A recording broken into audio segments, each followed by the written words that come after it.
Right, here we go. All right, welcome, y'all. So thrilled you're here with us today. We are thrilled for you to be joining the Root to Flourish Collective. I am Dr. Mel Michelle Lewis, and I'm the executive curator of Root to Flourish Collective. I'm joining you today from Boa Blanca, also known as New Orleans. Root to Flourish Collective is participating in the 11th annual HBCU Climate Conference. If you're here or you have colleagues here, put that in the chat too. We're really happy to be convening folks today for this gathering with Radhika Bhatt and the presentation Finding Your Place in Climate When Ish is Crazy, because we know it's crazy, y'all. There have been over 400 registrations for today's event, so we know that this is really resonating with you. I'm going to continue to admit, folks. Thank you for joining us. Come on in and introduce yourself in the chat. You can share your LinkedIn. Let us know where you're calling in from. Thank you so much.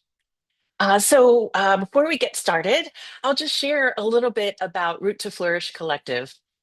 I want to introduce the organization. Our mission is to cultivate a racially just conservation, climate, and environmental movement through empowered leadership and community care.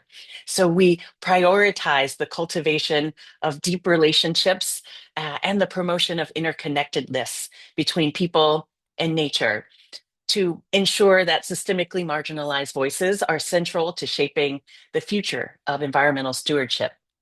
So, if this mission resonates with you, please join us. We want you to join us through our network page. You can join us in the chat and also through our LinkedIn. I'm going to put those links right over in the chat as well. And hey, thanks for joining us. I'm admitting some more people. Welcome, welcome. Please introduce yourself in the chat. I'm going to put these links here for Root to Flourish Collective. That first link is for you to join our network. The second link is our LinkedIn post for today. That way you can join Root to Flourish Collective and also connect with Radhika. And then the third one, please do consider supporting us. So here you have our information and we have yours. Thank you for adding your info in the chat. I see that coming in. I'd like to introduce our speaker for today. So Rathika Bhatt is a climate career coach, a recruiter, and founder of Sathe Studio. And she's specializing in helping people build soul aligned, impactful careers in climate and sustainability. So, again, we had over 400 registrants for today. We know that this is an important topic that y'all want to discuss and get into. So, I'm so happy to turn it over to you, Rathika. Thank you. Of course. Thank you so much, Mel, for this introduction. And everyone, I'm just so excited to be here with you.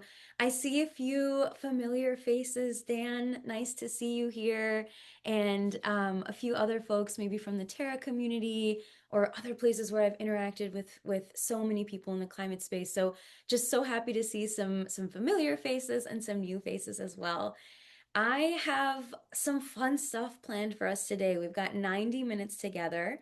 I know we might not think of the job search as a fun thing or, fixing up your resume as an enjoyable thing, but a really big part of the coaching work that I do is fueled by joy. And so today I'm going to ground us in, I want to talk about the realities of how shit is really hard right now and how things are really difficult, but we're also going to flip that and find really strategic opportunities for everyone here and to help you move forward.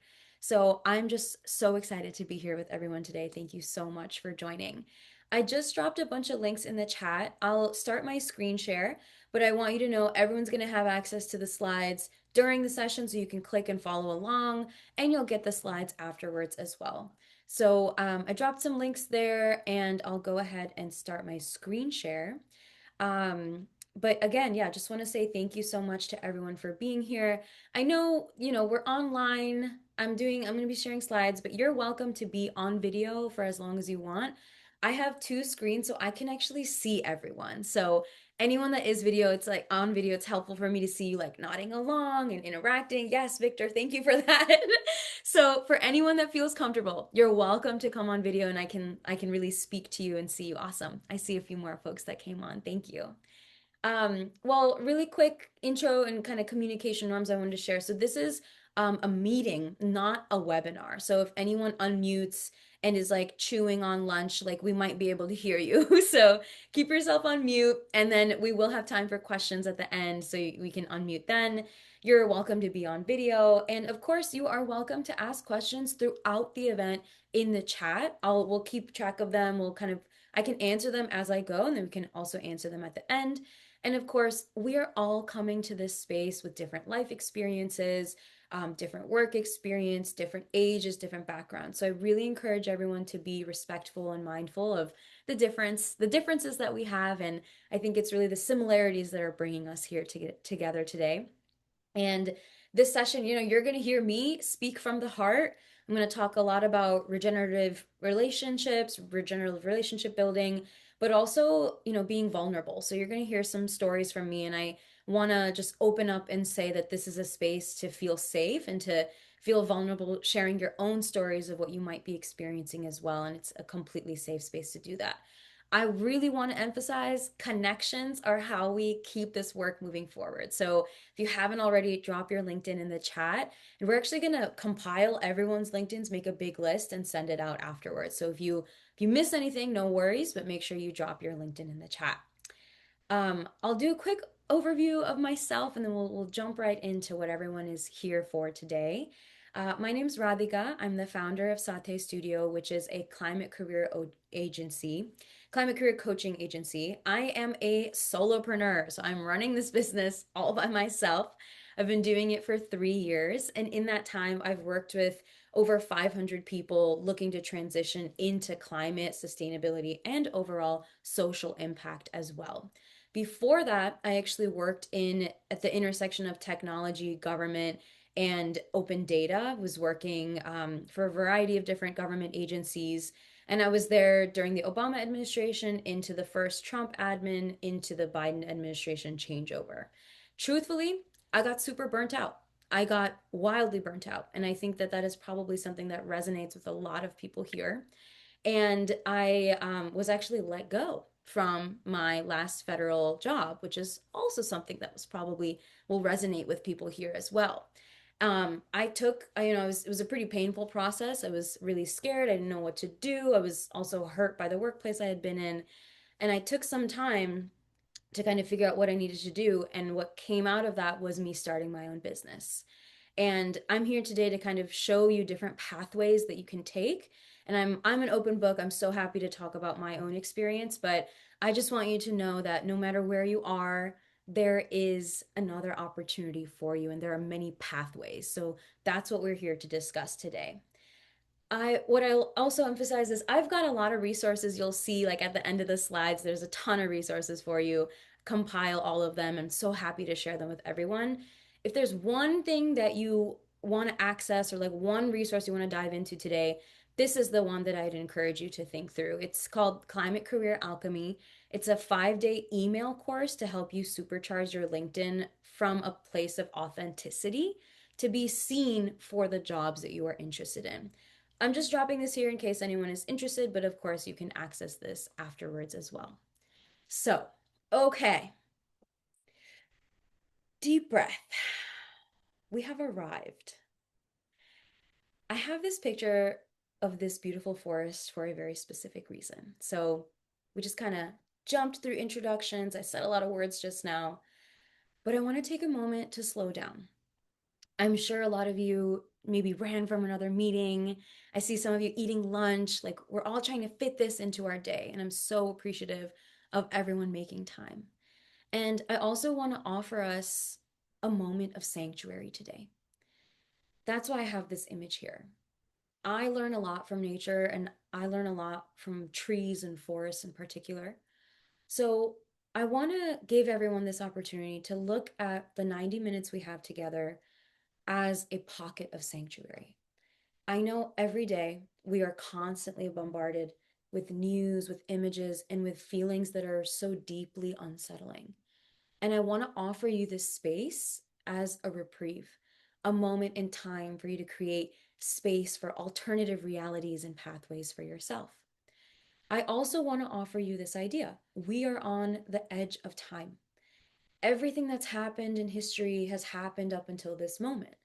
We don't know what tomorrow or next week will look like. And I know that that can be really unsettling, especially for people that are experiencing different things right now. But I really want to offer this moment as our future is up to us to create. What we do tomorrow is up to us, and we can decide that right now. I encourage you to take notice today. So, looking at this beautiful image, notice where the light is coming in through the trees, notice the different shades of green, notice the redness of the soil. And I encourage you, if we were outside, you'd notice the birds chirping or the wind blowing. I encourage you to take that same level of awareness into today's session. When we're going over certain concepts, when you're connecting with people, how do you feel? What does your body feel? Do you feel excited? Do you feel tense? Do you need to just like shake it out, which you can absolutely do today? Also, what makes you feel connected? Take notice of those things. And today, what I also want to lightly introduce is the concept of alchemy. Alchemy is the idea that we can turn one thing into another. And of course, in olden days, that was water into wine or silver into gold. But today, I want everyone to think about alchemizing our feelings, our emotions, and opportunities. I want us to take despair and turn it into hope. I want us to take burnout and turn it into redirection. So today is all about hope. And hope is really in the agency. So I encourage everyone here to adopt the mantra, I can co create life right now. No matter the challenge ahead of me, I can do something about it. And that is exactly what we're going to spend all of our time on today. So, again, thank you all so much for being here with me. Here's a quick overview. I'm actually going to start with kind of level setting in the climate space, kind of in social impact space where things are right now, kind of calling out the crap that we're all seeing. I want to jump into, the data, the information on why this work is still needed and how it's still relevant. And then I'm going to spend most of our time talking about how to help each of you regain agency in your careers, define your North Star, which is really going to give you the most direction for your job search. And then we'll actually have an ideation session and kind of share out towards the end. So just so you know what's coming, it's going to be, mix of some slides and then some discussion and some kind of hands-on reflection as well.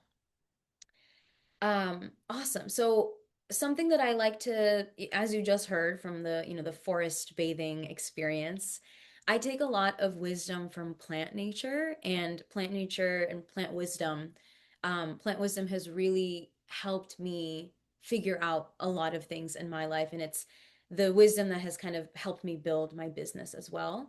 So, really quick, this story on the wisdom of the three sisters. Has anyone heard it? Like, anyone want to raise your hand? Yeah. Okay, cool. So, quite a few of you know about this. So, I'll breeze through this. But the three sisters is an indigenous agricultural practice practiced by Native American communities and across, I think, North and South America and different indigenous communities. It's been around for a millennia.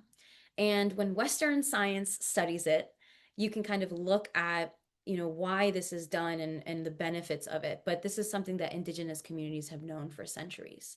So it's a beautiful, beautiful way of collectively working together.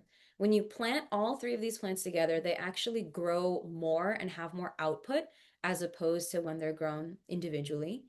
And why the reason why that is because the corn grows upwards, which gives the beanstalk something to grow on, and the squash grows more towards on the ground, which covers the soil, gives the soil more nitrogen, and also prevents pests and bugs from coming in.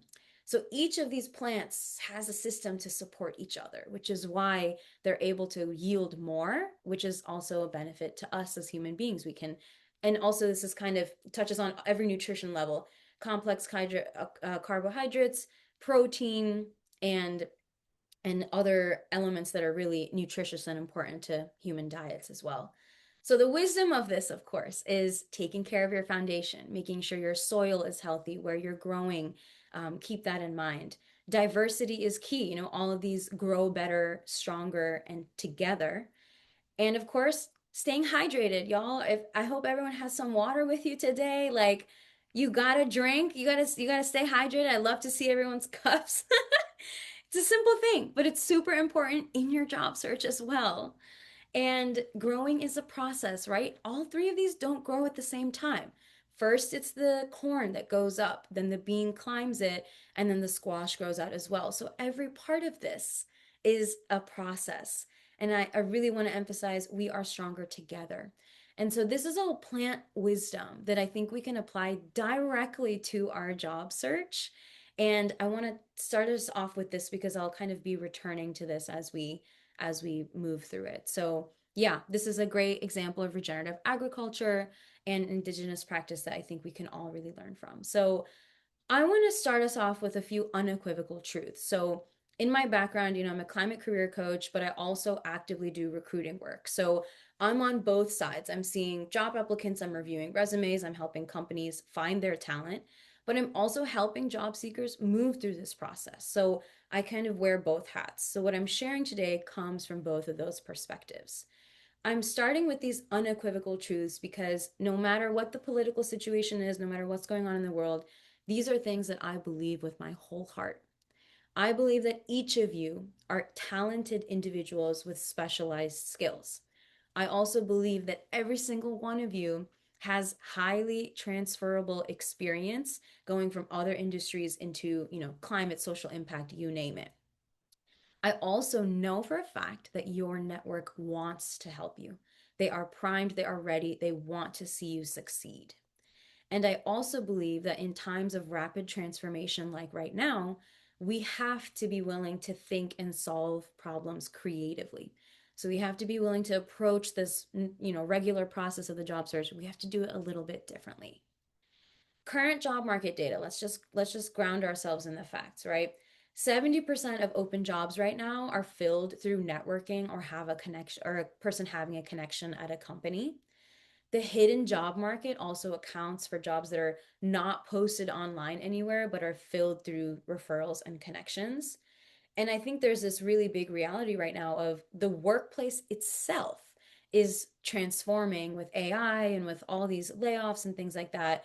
You know, there's a real loss of kind of what's happening in the workplace. But the flip side of that, I think, is there's an opportunity for us as workers, as individuals, as skilled human beings to learn, grow, and innovate within the ways that we do our work. So that's kind of another angle to this creativity here as well.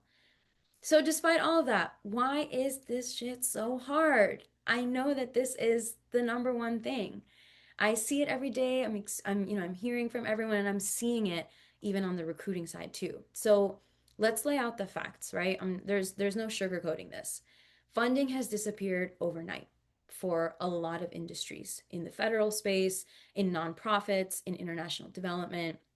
There's so many spaces in which we've lost a lot of funding for the work that we really care about. I think international development, of course, with USAID being dismantled and the current administration removing a lot of funding, that's taken a really big hit. I think corporate sustainability has also stepped back quite a bit with the lack of funding, but also the lack of government leadership in this space. I think corporations are unfortunately following in some ways. And there's also a lot of other verticals that we can point to within social impact and climate.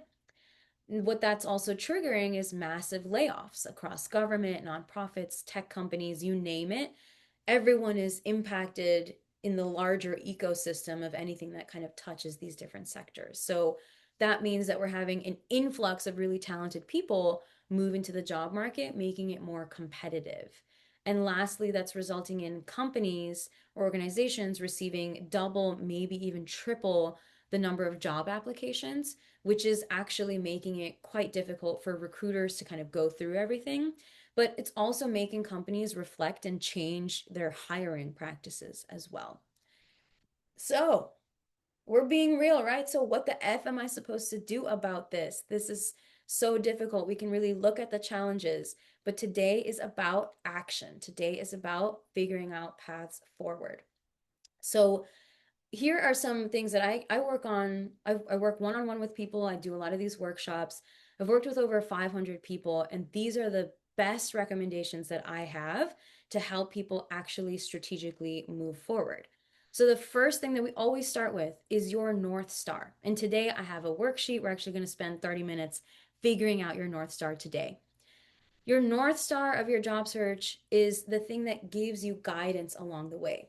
It helps you then identify roles, organizations, people, and communities that you can target and also get close to. So you can build meaningful relationships with those people. You can go to events, you can write about it, you can do so many things that is within your, kind of your control in this area.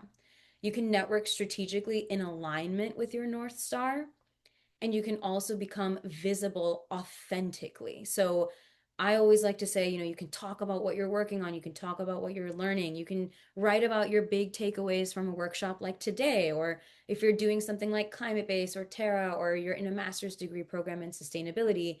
I want you writing about what you are learning because it's the best way to become more visible for your expertise.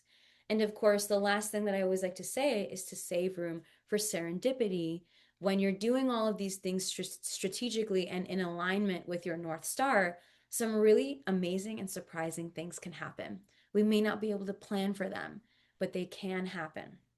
So let's dig into how you do all of it.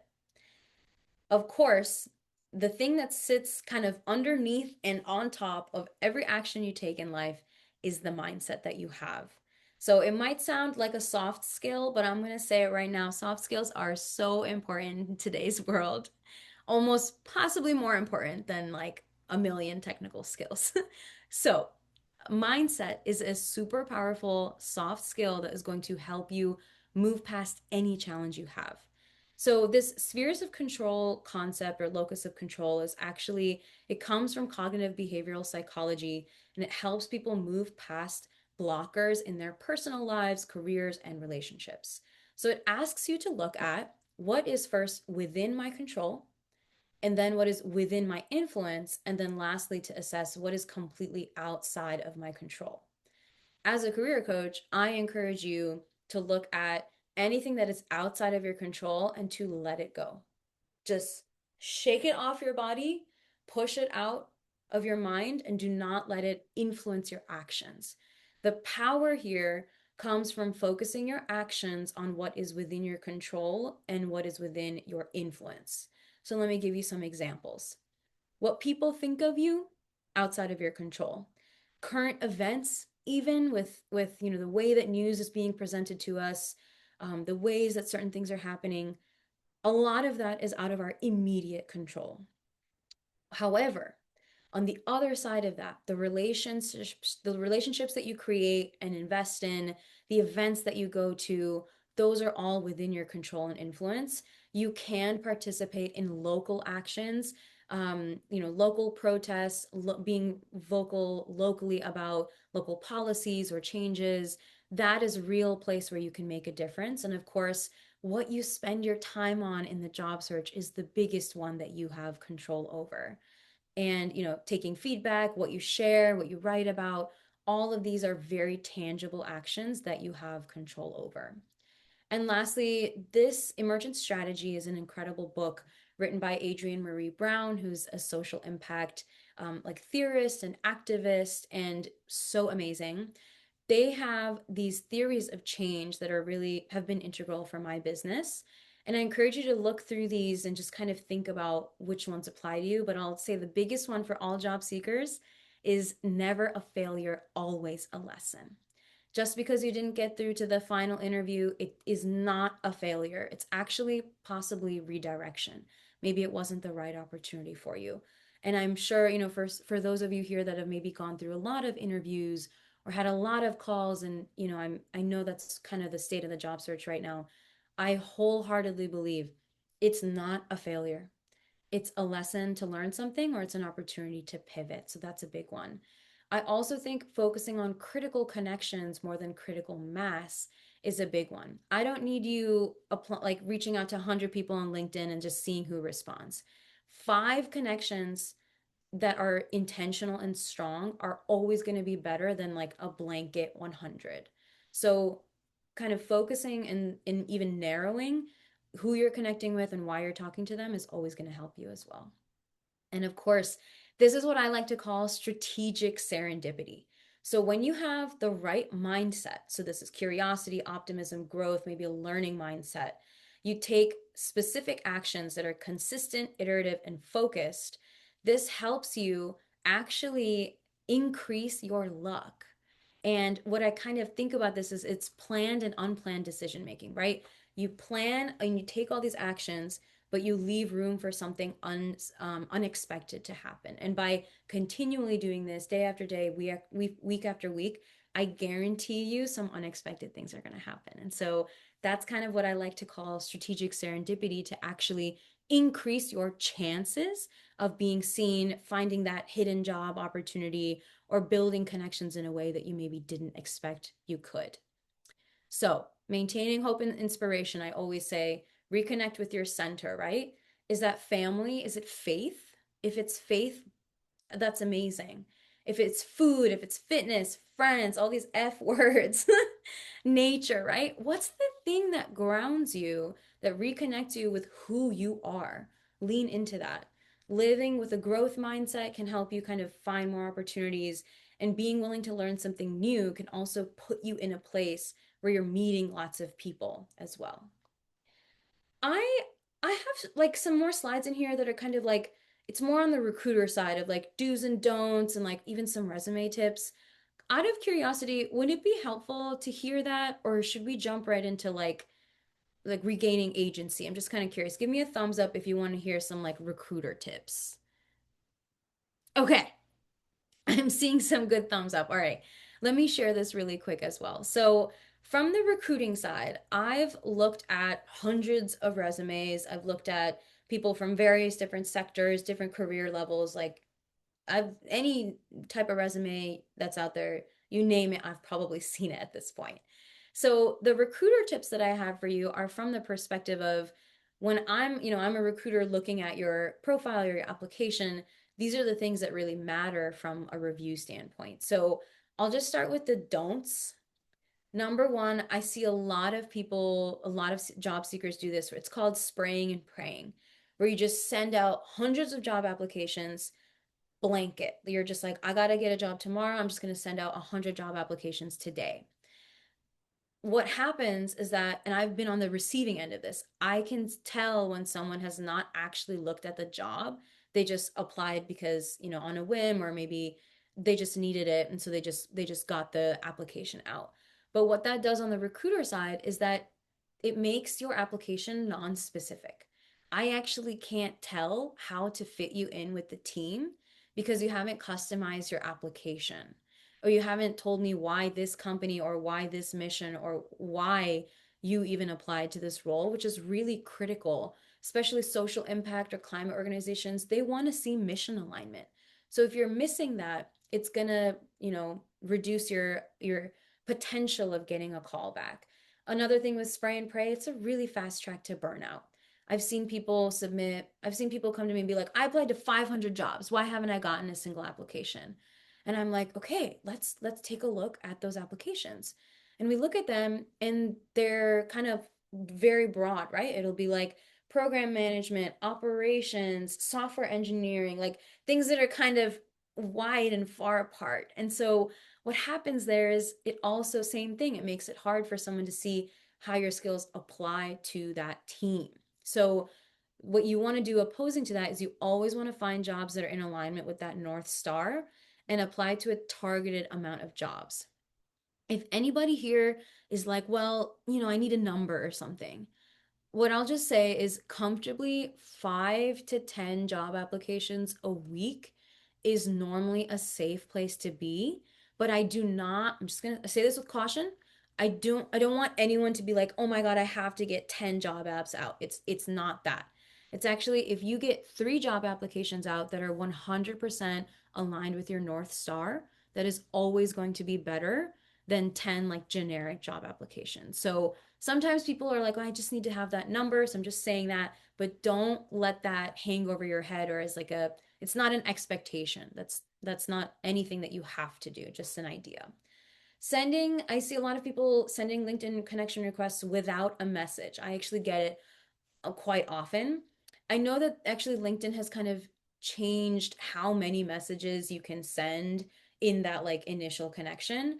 What I always say is if you can send a message when you're connecting with someone, do that. If you can't, send a message afterwards once that person connects on why you wanted to connect with them or what you find interesting. This is going to open up a dialogue for you to be able to connect with that person more deeply. You could move that to like, hey, do you want to have a 15-minute call? It opens up the dialogue there. And applying to jobs on LinkedIn only. For those of you that have come to any of my past sessions, I'm a LinkedIn super user. I talk a lot about LinkedIn, but it's not the only place. There are so many climate, social impact job boards. There's Slack channels where individuals are posting jobs. I've got a big list of those resources at the end of this slide deck, so feel free to look through those. But again, going back to the three sisters, apply variety and diversity to where you are looking for opportunity. And I also see a lot of people spending hours kind of customizing every resume or every job application. I know that that can take a lot of time, and I think it's also another fast track to burnout. But I encourage you to, in opposition to that, design 2 to 3 strong resumes that fit the buckets of your job application. So, for example, if you're doing like a program management role is over here and then an operations role is over here, there maybe is some crossover between them, but you can get specific with the skills for each. So you can make two resumes and kind of have those be easily customizable for companies moving forward. And lastly, you don't have to do this alone. You do not have to do this alone. So I think a lot of people do, the job search in isolation or kind of sit in a room and get all those job applications out. Feel free to connect with people here. You can have like job search buddies. There's also another one. It's called Never Search Alone, which is an incredible free job search support group. You can join that and do that with a group. So you can join communities, attend events, and really talk to people that can help you throughout this process. And Graciela, I see your hand raised. If you want to drop your question in the chat, I'd be happy to answer it. And otherwise, happy to do the Q&A kind of towards the end as well. But thank you for sharing. And lastly, what I'll say here is I have like a way longer session I did on federal resumes versus private sector. So just wanted to share that here for anyone that has been impacted by federal layoffs, or has been in the federal space for a while and is maybe looking to pivot out. There's a lot of differences when it comes to federal work and federal resumes versus private sector. So actually have like a whole, presentation, a whole other session that I did on that. So just wanted to link to that here. And I want to like drop a little myth busting thing really quick here. I think when we're doing this work, there's oftentimes like, why would anyone hire me if I've had this one job, right? I think that's a question I hear quite often. Or why would someone hire me in climate if I don't have any experience? Well, what that question does is it puts the power outside of yourself. And so I want to encourage you to bring that power back into yourself. And so instead of saying, why would anyone, the question actually is, how can I showcase my skill set to land that job in climate? Or how can I tell my story in a way that connects the dots for that opportunity over there? Or better yet, how can I talk to that really cool person I found on LinkedIn and see if they need help with something? It's not even skill specific. It's actually like, how can I be of service? How can I find something that we both connect on, and how can I help someone? So the myth here, I think, is that a lot of people think and have experienced linear career searches or linear careers in general, right? You got a degree in this and then you did an internship and then you got your full-time role. Or maybe, you have years of experience in this thing and then you upskilled and then you got that job. There's a lot of people that have had the linear path, but the reality is that a lot of people's paths are all over the place and that are non-linear and that have kind of taken steps forward, steps back, to the side, gone up, gone down. And so I really just wanted to emphasize that I think when people are making career transitions, there's kind of that insecurity that comes up of, well, I haven't had the traditional path, or I'm not doing things like everyone else. And that's one of those things that I want you to just let that exit your mind. We don't need to compare. There's no value in comparison here, but it's rather, what is your story? How do you own your story? And how do you tell it in a compelling way that helps people understand? So I encourage all of you, be bold, build relationships, and have the courage to design your own career. And I think that that is what the world is kind of looking like right now. And so, the way I see your question, actually, I have a question on how we should adapt due to AI, like in relation to job obsolescence. So that's a good question. And what I'm experiencing, kind of what I'm seeing, and I encourage you to add your thoughts here if anyone else is experiencing this. But what I'm seeing is that, there's dual realities. Yes, AI is taking a lot of jobs. I think, let's take in the tech industry. I've seen AI in like the software engineering space. I've seen it kind of take up a lot of early career roles. So maybe the initial early career roles that like junior software engineers would have, like AI is actually kind of doing that now. But the alternative there is that AI is a tool that we all have access to right now. Most of it is free, and most of it, there's even free tutorials.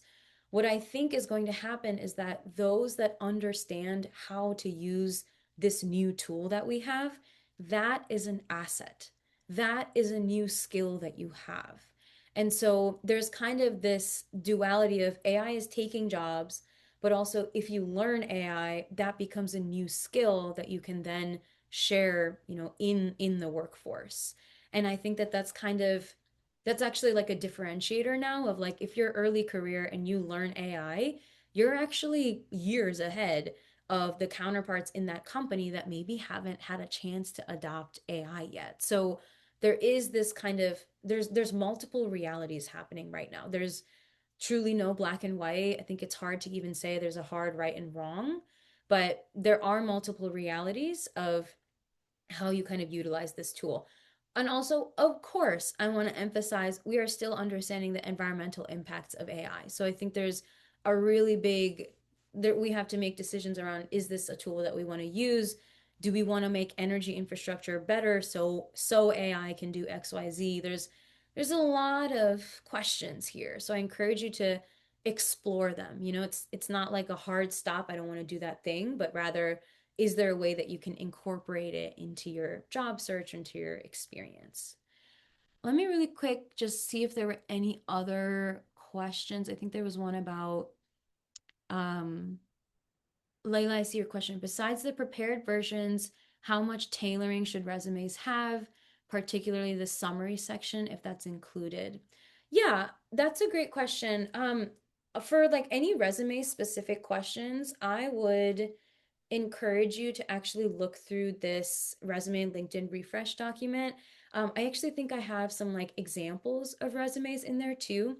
Believe me, I could have spent 90 minutes on resumes if we needed to. I just thought I'd pick a slightly more interesting topic for today. But yeah, I have some really good examples in here. So I'd say go ahead and click through that and you'll find some there. Um, I think there was another question about, I think it was like getting recommendations I had seen.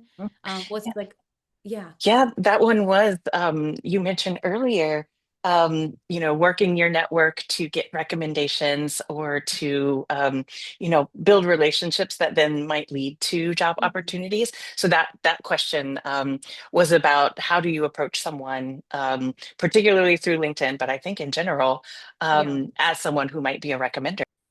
Absolutely.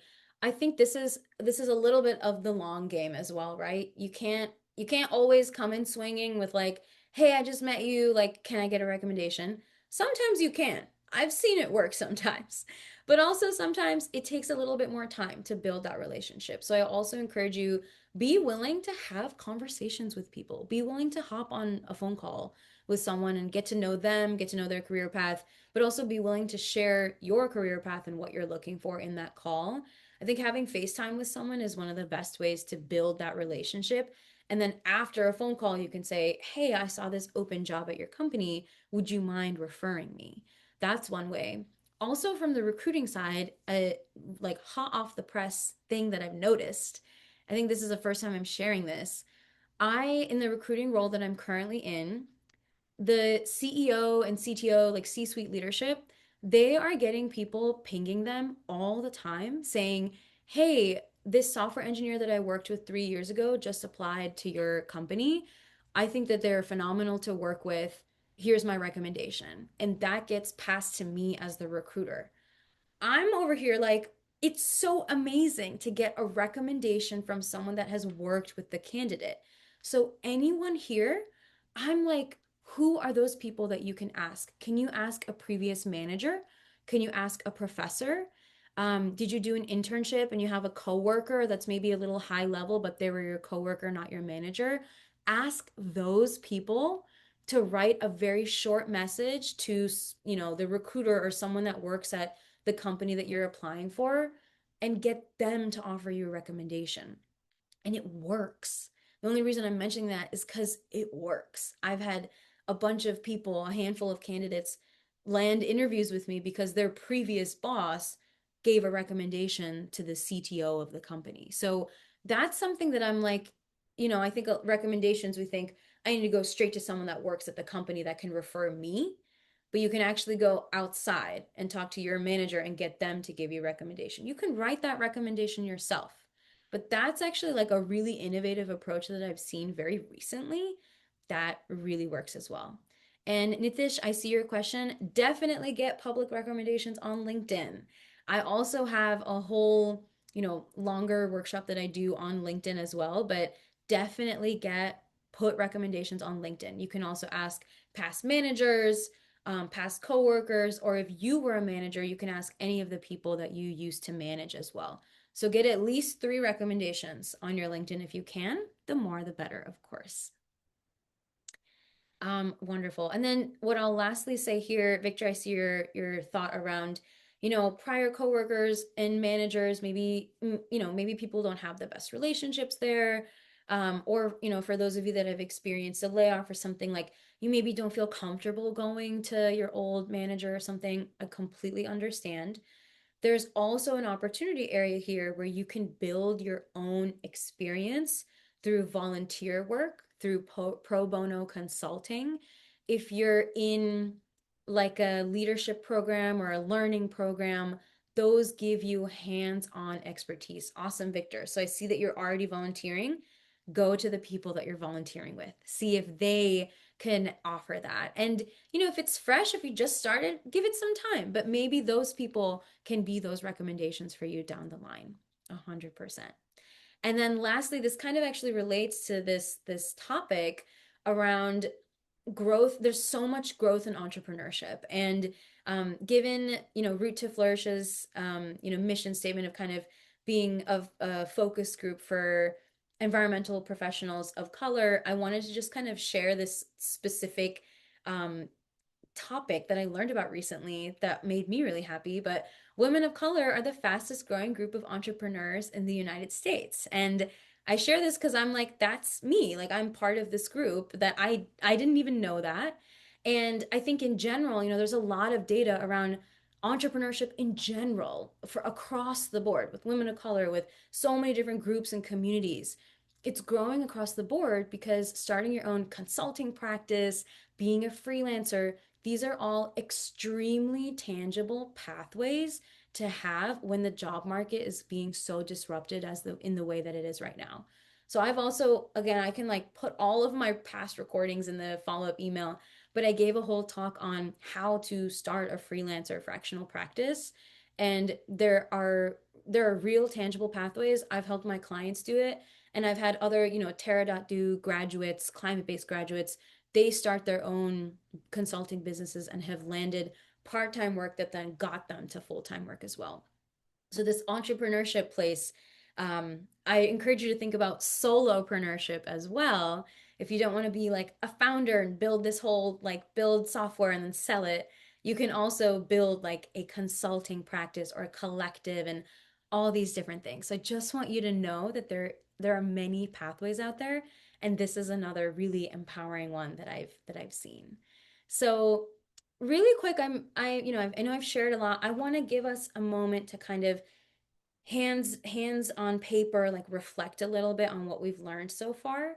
So, of course, I think everyone here knows why this work is needed. We know why climate work is important. We know why social impact work is important. But I wanted to share the data again around we know the need is urgent around climate change. This data has not changed. According to IPCC requirements, we need to reach a 50% reduction in emissions by 2030. I actually think we already hit 2.0 like increase in temperature also. So I'm like we're actually past this. So we need to accelerate. I think we need to reach more than a 50% reduction in emissions by 2030. So that means the time that we're living in right now is the most critical time to be doing this work. I also truly believe that the work doesn't stop based on who's in power. It stops if we stop doing the work. And so, in the last 5, 10 years, you look at how much climate change innovation has disrupted global GDPs. The renewable sector disrupting energy, 11% of the global GDP is, we're talking billions of dollars here.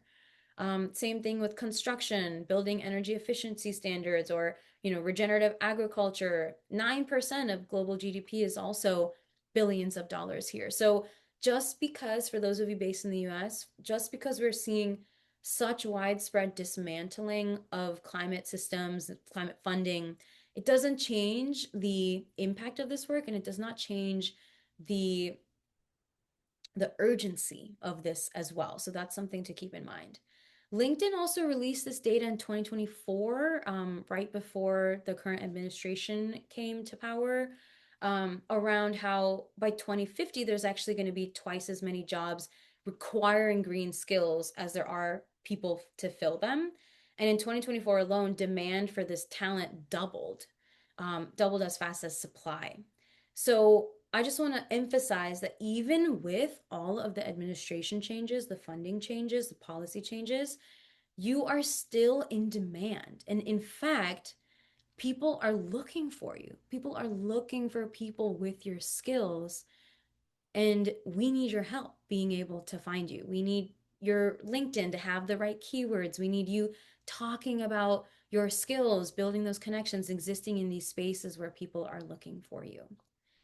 So, all of that being said, I want to bring us back to an opportunity to actually kind of reclaim your truth, or kind of have an initial place where you can regain your agency. And so at the beginning, I shared these unequivocal truths, right? You are a talented individual with specialized skills. Your experience is highly transferable. Your network wants to help you. I also want to give you a moment to write down some of your own. So we're going to shorten this exercise to 5 minutes, but I want you to know that you can come back to this as well. So I'll set a timer for 5 minutes and take a look at these prompts, and I'll actually drop them in the chat. But you can either write this on a piece of paper, you can write this on your notes app on your phone, you can type it out. Let's take 5 minutes for you to individually write down what you want your unequivocal truths to be. No matter what happens in my career, I am someone who the difference I naturally make in spaces I enter is blank. Evidence of my resilience is XYZ, and the values that guide my work and life are. So I'll set a timer for 5 minutes. Feel free to get through however many you can. There's no pressure. We can always return to this. And Mel, if you want to put on any music or anything, you can. Otherwise, I'll just go on mute. But you know what? I'm going to do this with you. I'm going to write some of mine down too. Okay. Thank you. Does anybody want to share what they wrote? Feel free to type it in the chat. Victor, go ahead. You can unmute and share. Give us like 2 examples of what you wrote. I see. I was gonna just put all of them in, but I will put the first two in. I found this exercise incredibly helpful. I think I'm going to put versions of this on my resumes and in my applications. Um, so my first two prompts, I'm someone who uses evidence and scientific reasoning to solve problems.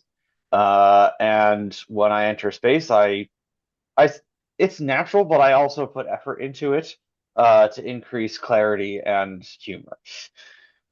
Beautiful. I love it. Thank you so much for sharing. Definitely, you can absolutely add these to your resume. Ivan, go ahead. Yeah. So my two is the values that guide my work and life are keep it simple, keep it friendly, and if you can, keep it fun. And the truth I want to remember when things get hard is that listening always comes before speaking. Beautiful. Beautiful. I love that. Thank you so much for sharing. I appreciate that. Anyone else want to share, or you're welcome to drop it in the chat. Tsue, go ahead. For me, it's the first one, which is kind of hard, but try to. So no matter what happens in my career, I'm someone who values and retains my principle. That is a personal big thing for me. Absolutely. I love that. Thank you so much for sharing. One that I wrote at the end, I wrote, the truth I want to remember when things get hard. This is a vulnerable one. I'll share it. The truth I want to remember when things get hard is that no one else is going to love you like you love yourself. So that's a good reminder for me. Who else? I think someone else had their hand raised. Anyone else want to share? Yeah, Ruth, I think. Go ahead. Yeah, I had evidence of my resilience is like a light that won't blow out, like my spirit. And then even in uncertainty, I know that good people are everywhere and always stop to see the trees. Beautiful. I love that so much. Anybody else feel compelled to share? Can do one or two more.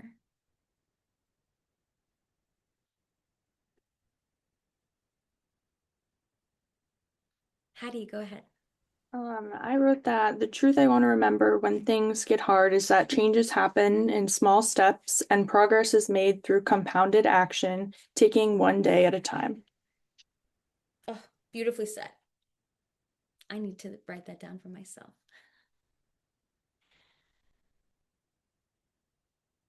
Anyone else? Feel free to, again to drop it in the chat as well if you don't want to unmute. I can share. Yeah, go ahead. No matter what happens in my career, I am someone who will be remembered for trying to make the world a better place. Mm, beautiful. Thank you for sharing, Lisa. Wow. I'm seeing all these hearts. I think a lot of this is resonating with people. It's so sweet to see. Thank you. Anyone here? Oh yeah, Anushka, go ahead. No matter what happens in my career, I'm someone who innovates and disrupts dominant colonial understandings and ways of being with each other and with lands. Beautiful. Wow. I'm so inspired by all of you. Thank you so much for sharing. Feel free to continue sharing these in the chat. And again, I'm like, oh, I really want you all to stay connected. I think there's so many common threads here. I think we're all feeling something really similar. So, so beautiful. Thank you so much for sharing. We're coming up on kind of the last 30 minutes. So I'm going to jump back to the slides and I want to give us enough time for our next activity. So I I think I'm going to skip some of the slides that I have to just get to the exercise. So we have enough time. But again, you are going to have these slides, so feel free to jump back into them if you need. What I really quickly I want to zoom out for a second and offer everyone this idea around finding connections in the larger ecosystem of this work. Let me explain what that means a little bit. So, I have some slides here that kind of walk you through when we look at who's responsible for building climate solutions or technology or, even funding the space that's lost so much funding, right? I think the reality is that everyone's involved. Every system is involved, right? We've got government, we've got nonprofits, philanthropies, corporations, startups, and so many other types of businesses and organizations that are involved as well. I have a bunch of slides in here that kind of, go into the details. I'm not going to spend so much time on it right now, but there's clickable links and things like that. What I want to emphasize is that I think in the world right now, like there's nothing is so black and white to say you can't work with government or you can't work with nonprofits based on your degree or your experience or something, but rather each of these systems is connected in a different way. And I encourage you to get creative with how you observe those connections and how you build your own connection to those spaces. So let me just give you a very clear example of what I mean there. Nonprofits. Nonprofits have really experienced a severe decrease in funding. They've lost, especially in the climate space, they've lost so much funding, right? So you might be thinking, well, I probably can't work for a nonprofit now because none of them have money and they probably can't pay me. So, I'm not sure that maybe nonprofit is the right place for me, but I'm still interested in the work they're doing. If you zoom out for a second, a lot of nonprofits, yes, they received a lot of federal funding, but a lot of nonprofits also received funding from philanthropies. Philanthropies, of course, are funded by wealthy individuals or families that care about, furthering a specific social impact cause. So what this actually does is you're looking at one area and you're what I like to call you're following the funding. You're going up to see where did they get their funding from, and then you can also go down to say, where is their funding going to? When you go up or down, you can find new opportunities. You'll find different people, different organizations with different funding structures. So that's what I mean by explore the ecosystem around. And I think you'll find a lot of opportunity there. Another example, corporations, right? We can really look at large corporations, like in the oil and gas space specifically, as the reason why climate change is as bad as it is. We know that. But there's also an opportunity to work within those corporations, especially Google, Walmart, Microsoft. They all have these kind of climate or like sustainability goals. You can judge, is it greenwashing? Is it real? You can kind of, be critical of that as well. Yeah, as you mentioned, Victor, the military also huge like emissions that come out of that come out of war as well. But you can look at these spaces and say, okay, maybe I don't want to work with corporations, but there's another thing called a B corporation, which is oftentimes they're smaller and they have to, in order to be a registered B Corp, you actually have to prove that have environmentally friendly practices, you're good for workers, you have solid governance, you're helping the community. So there's always an alternative way to see this ecosystem. So especially with startups are a great place to explore where do they get their funding. And then you can explore the venture capital VC landscape that is, within Silicon Valley, but even larger than that and global even. So there are some links in here that you can explore, but what I'd encourage you to do is follow the funding of an organization you're interested in and see what else is around them and see if you can find opportunities that way. So what we're going to do now, which is I think the biggest part of this workshop today, is really defining your North Star. So the reason why I talk about the North Star, you can call it a few different things. We can call it non-negotiables, we can call it a few different things. The North Star is something that has been used for millennia to help human beings navigate the world. So I really see it, your North Star of your job search is an opportunity for you to find a point that you want to get to, but then allow you to explore the pathway there. So the purpose of defining your North Star is to give you a direction that you can have a clear path to return to, even if you get lost or distracted along the way. So your job search North Star is a self-defined essential feature of what you are looking for in your job. You can, of course, have, the salary, the location, hybrid. I want to have a budget for travel or for learning, and I need healthcare, XYZ. Like, those are all really important things to include. But you should also ask yourself, what type of work excites me? What values are important to me, and what do I want to see? How do I want to see those in the workplace? What climate challenges do I want to resolve? And what opportunities would I like to have access to? And ultimately, which of my skills, right? I think I saw a comment in here about generalists, right? Generalists have a lot of skills, but you won't be using those skills on a daily basis. So, which of your generalist skills, which bucket of skills do you want to focus on? So, that can really help you define your North Star. So, that being said, I'm actually going to drop this worksheet in the chat, and we're going to spend about 10-15 minutes working on this right now. Let's see, why isn't this moving forward? Okay, so feel free to click on that link and it should make an automatic copy for you. If it doesn't, let me know, but it should do that for everyone. I want everyone here to know that your North Star is a guide and not a rule book. So anything that you put down today, you can always change, you can be iterative. Your North Star is flexible. It gives you a starting point and it helps you find work that is aligned with your values, and you can adjust them or change them anytime that you want. So let's jump into actually working on this. So go ahead and click that link. Let me just post it one more time. Okay, click that link.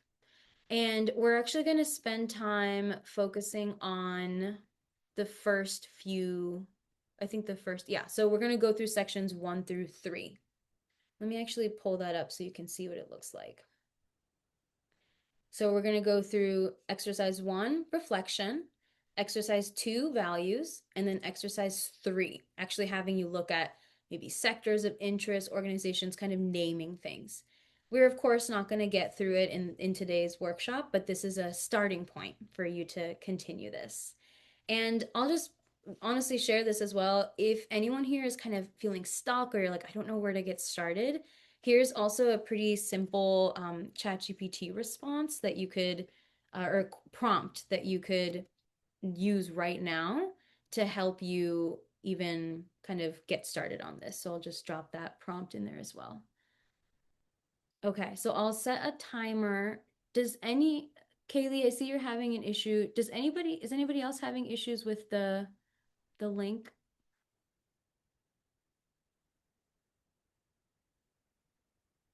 Okay, Kaylee, let me share another link with you.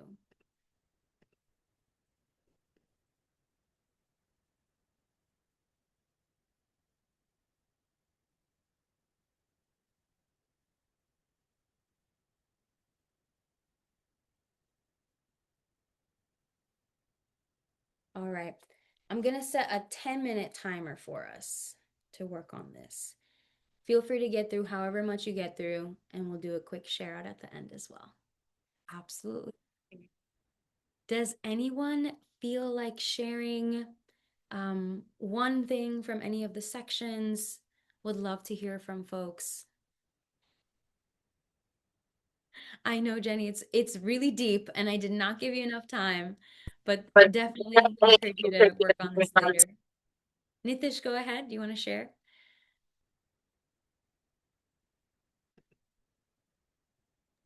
Hi, can you hear me? Yeah, we can hear you. I think maybe I want to share one of the things I like. So I think the main thing was surrounding like that, Nitish, sorry, there's a bit of an echo on your voice. I actually can't hear what you're saying super clearly. one thing. So sorry. Maybe if you want to drop your answers in the chat would be great to hear. Sorry. Yeah, sure. I think no worries. Thanks. Thank you. Hattie, go ahead. Two of my values, one may be similar to what a lot of you guys have, but be of service to the environment, whether that be leaving a net, excuse me, a net positive impact on the environment or working in conservation, just making sure that what I'm doing isn't adding to the damage of the environment. And then similarly, bringing a net positive impact on the community and individuals being served in that environment, and making sure that that work is both positive and making an equitable difference for the community and its individuals. Beautifully said. Thank you for sharing. Elena, go ahead. Hi. Yeah, I found it very interesting, I guess, just to like preface what I was gonna say, just looking at my past jobs, just because like I don't know, I didn't think about what I liked and what I didn't like and how I could apply that to a career in climate. So, for example, I was a policy analyst before, and so what I really liked was being able to do like qualitative research and write my own protocols. But I didn't like the organization in general I worked for did questionable things anyway, but also just hands-on. I wasn't doing as much like hands-on work within the community, and I realized that's what I really liked from when I was working in healthcare, just in like clinical research, was actually being able to like work with people and do more hands-on work. I love it. Thank you so much for sharing. Anybody else want to share? I think we have time for one or two more people.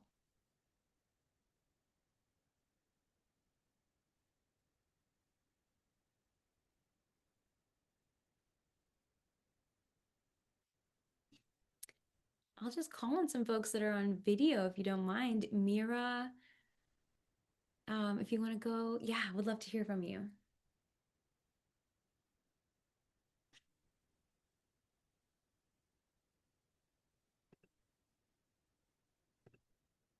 Oh, sorry, I couldn't hear anything for a second, so I got confused.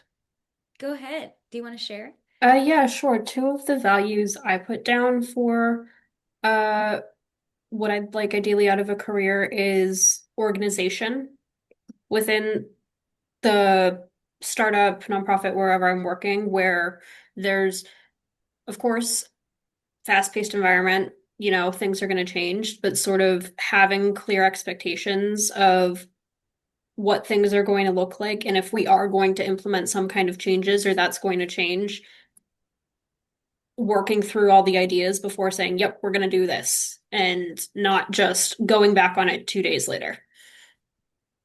Because I feel like in the long term, that can cause more harm than good. Mm-hmm. And then the other thing is I've worked a lot of corporate jobs so far, and I've really only like found joy in the work that I've been doing through like my own volunteer work or internships and that sort of thing. So I'd like to find a job that's just aligned with what I enjoy and what my values are, as opposed to just working in just corporate companies for lining shareholders' pockets. Absolutely. Yeah, so finding more alignment there.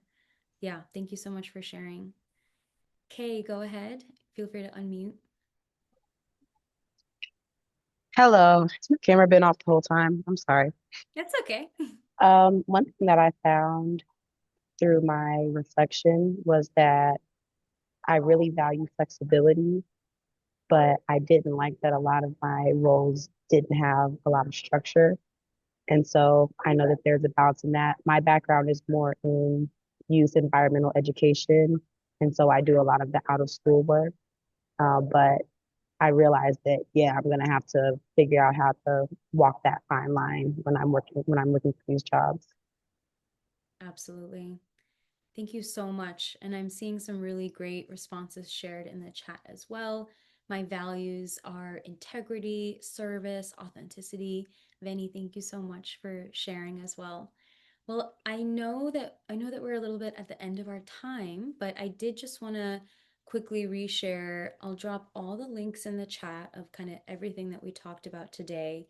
And I want everyone here to know that this is just the beginning of this process, right? We just spent barely 30 minutes working on some of these things, but I want you to know that you're going to have access to all of the slides, all these resources. You can always return to these worksheets. I encourage you to fill out this full worksheet, actually spend time on it, and feel free to connect with anyone here to kind of share. You can share it with me, would love to see it. And I want everyone here to know as well that the end of the slides, they actually have quite a few resources. So if you're ever looking for support with resumes, I actually have like a ton of resume and cover letter, resources here. If you're, again, thinking about who to follow on LinkedIn or organizations and things like that, have lots of links here. I'm a big fan of getting information the normal place that you get information. So if you're really present on like Instagram or TikTok, like you can also integrate climate knowledge and climate leaders like on those platforms too. And I have a bunch of job boards, communities, books, and podcasts in this space, and lots of resources there too. And what I'll just mention here is that I really hope to stay encouraged with in touch with each of you. So please feel free to connect with me. But I'm also running my first career retreat in July. And we're actually going to be spending 8 days doing what we did today. So this was 30 minutes and like a super 90-minute longer session, but we're going to be in Peru, in the Sacred Valley of Peru, for 8 days, hosting an immersive learning retreat where we're learning about regenerative agriculture, indigenous wisdom, paired with career exploration as well. So there's a link to that for anyone interested. And we've got 2 minutes, so I'll just say happy to have a little bit of a conversation or a Q&A. But I really just want to say thank you to everyone for being here. And I truly believe with everything that's going on right now, the only thing that really lies ahead is reimagining the world and reimagining our work and reimagining the ways that we collectively work together. So I just want to say thank you all so much for being here. And please stay in touch with each other and with me. And I'm just so honored to share space with everyone here today. So thank you so much. Hey, thank you so much, Radhika. This was so incredible. And thanks to everyone for all that you offered, all that you shared, all your brilliant questions, and offering to connect with each other and networking in the chat. I will just put more information once more about Root to Flourish Collective, how to join our network, how to join us on LinkedIn. Please do consider supporting us, spreading the word, and I'll share my email contact information as well. But let's give it up for Rathika. All of the emojis, all of the applause. Thank Thank you you so all. much. Yeah, I want to You'll say thank receive a follow-up email message with the video recording and the resources, and we look forward to continuing to connect with you. So thank you, and we hope to see you next time. Yeah, thank you so much, and keep going. The world needs people like you. Keep going. Thank you so much.